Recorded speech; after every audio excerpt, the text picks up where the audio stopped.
前总统李登辉的灵堂设立在台北宾馆，包括美国在台协会处长李英杰、立法院的前议长王金平、前副总统萧万长拢来甲念香。前总统陈水扁、马里后生陈致中的陪同下，透予为高雄起来台北，甲伊心目中的台湾民主之父李登辉来悼念。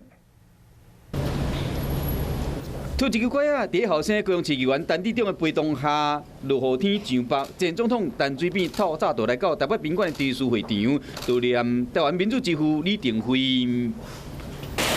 台湾民主之父精神长存。想到李前总统一生对台湾国家的付出跟贡献，我们心存感激，更是 非常的敬佩。伫李前总统过身的迄一暝，就捌到严重关心的台北市长郭文天来日换龟头卸妆以表慎重，伊嘛推崇李登辉伫民主转型的贡献。其实李登辉在台湾的民主转型，他最大的贡献就是我们的社会成本蛮低的，零件革命，这是李登辉在台湾民主转型最成功的地方。因为伫政坛受到李登辉提拔的前副总统萧万长嘛真唔甘。 悲伤的心情，也不舍得，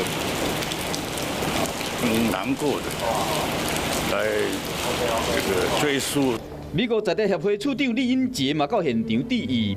Played a crucial role in making Taiwan the beacon of democracy that it is today. 虽然雨是愈落愈大，不过来追思会现场的人拢是无受影响。